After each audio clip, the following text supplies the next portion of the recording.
Hi everyone, welcome back to the channel. Thank you as always for tuning back in.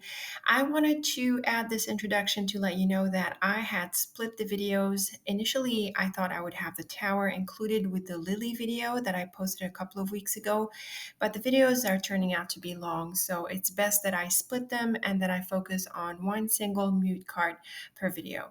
So enjoy this tutorial. Okay, let's move on to the tower, and I'm going to go through the same approach here. Let's start with the red owl quote on the red owl card of the tower, which is number 19. And it says, "The tower is a sign in happy age you are growing, as long as near the clouds no storm is showing." So obviously this is written as a poem, always nice. And the idea of the tower suggesting old age is actually a traditional suggestion associated with the tower.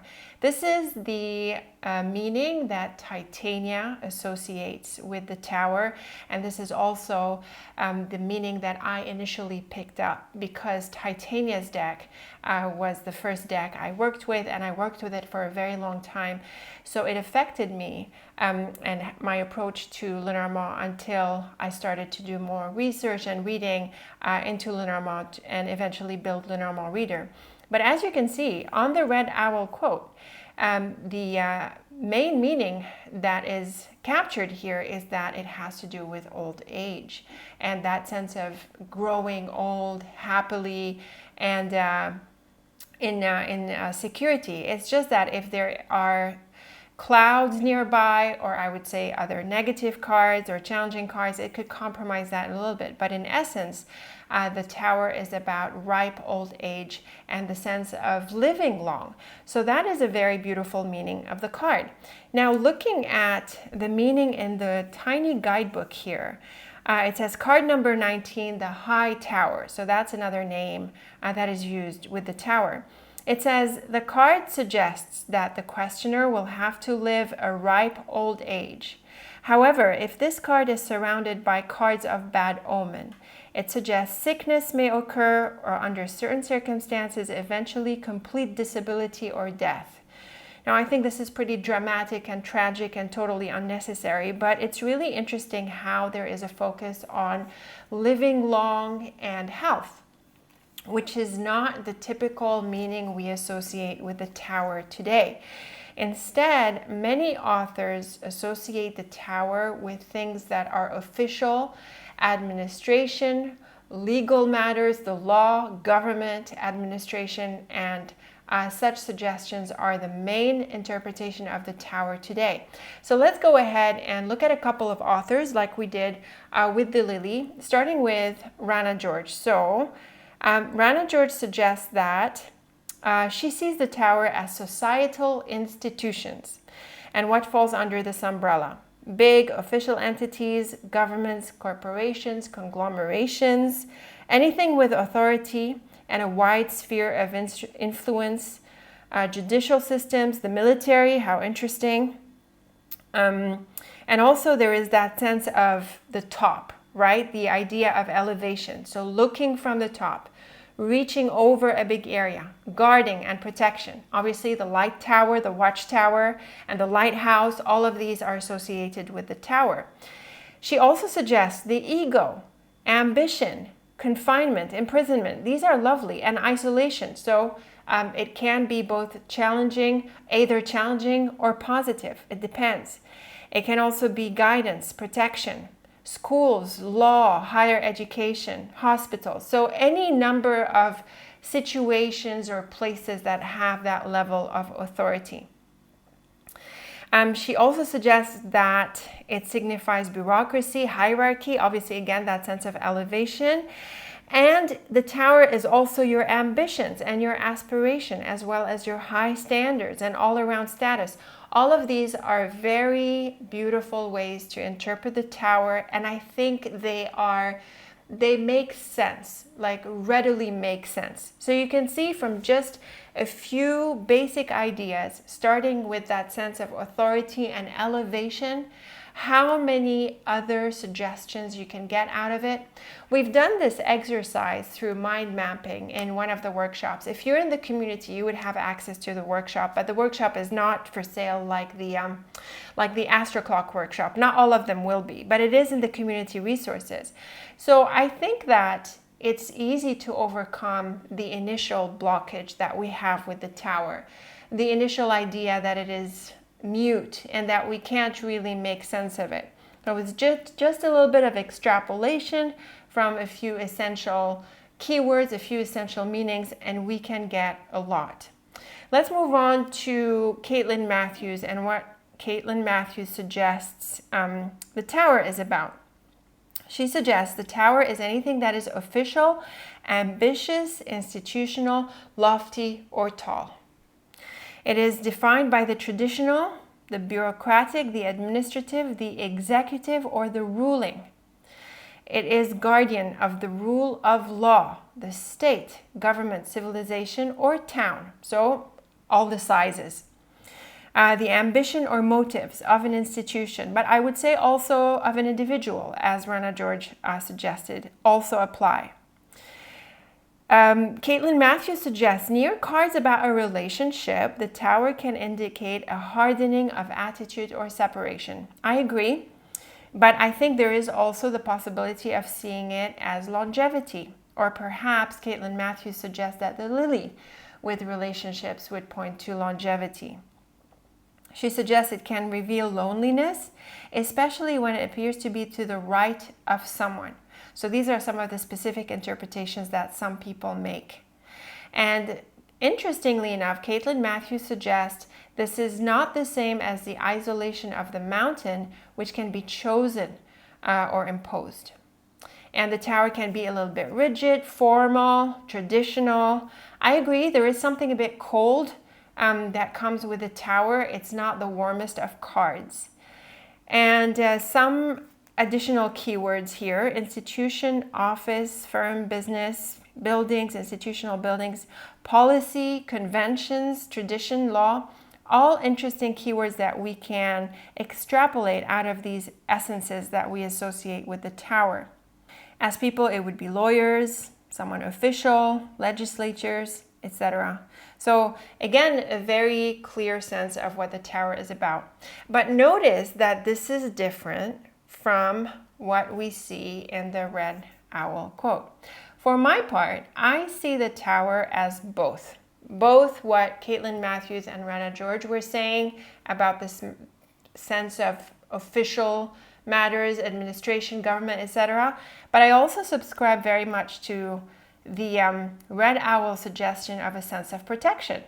And it's not too far off from the other suggestions, because there's that element of a watchtower, that element of protection and guidance through that elevated vantage point.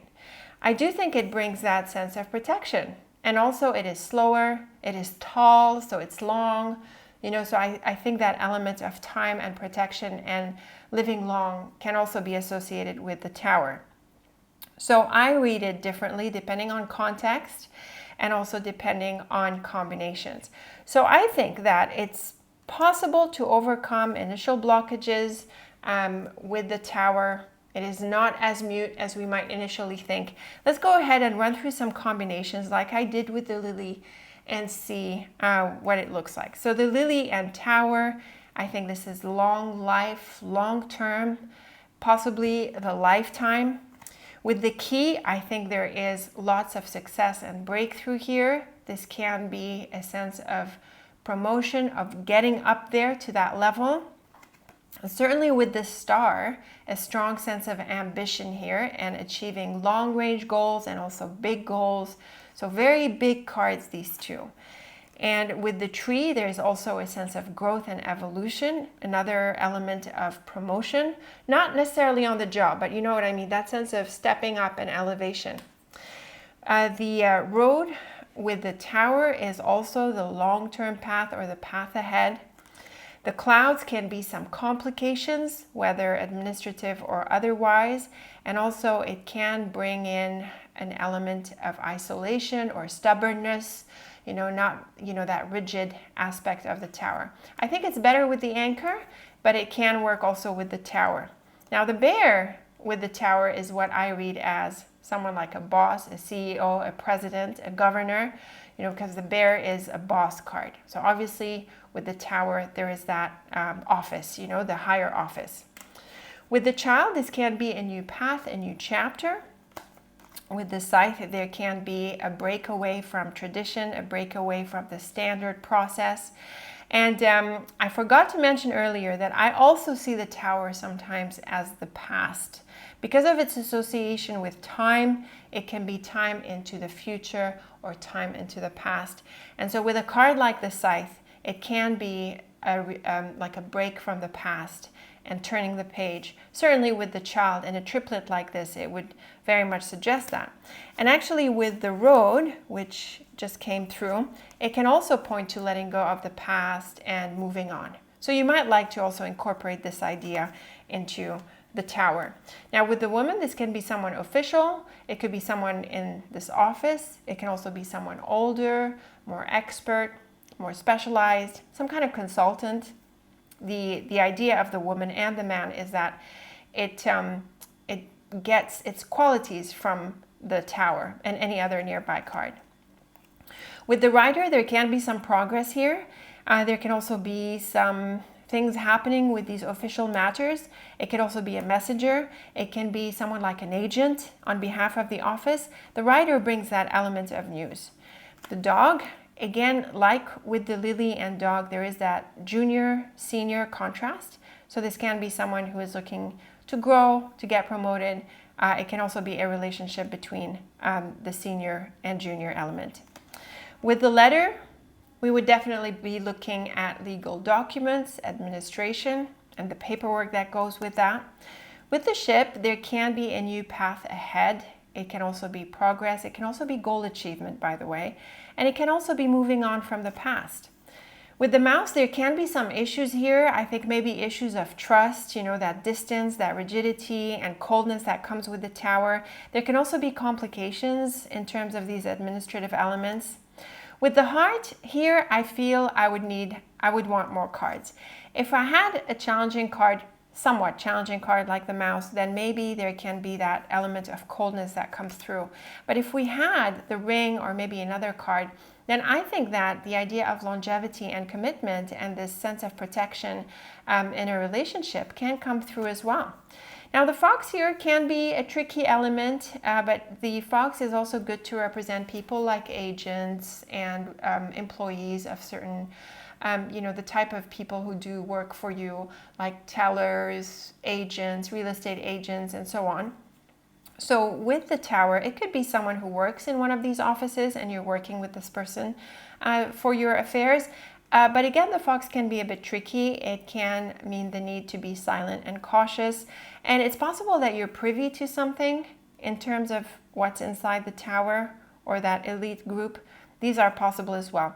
But actually the fox is also about jobs, and the tower being associated with corporations and institutions, it can point to a job. The house and tower can be a place from the past, or it could be the house at the top. So that can depend as well. The cross can be important decisions. I also think assessments, evaluations, and decisions that are coming from the top. Now the mountain and tower is a special combination, and I inherit this combination from Titania's cards.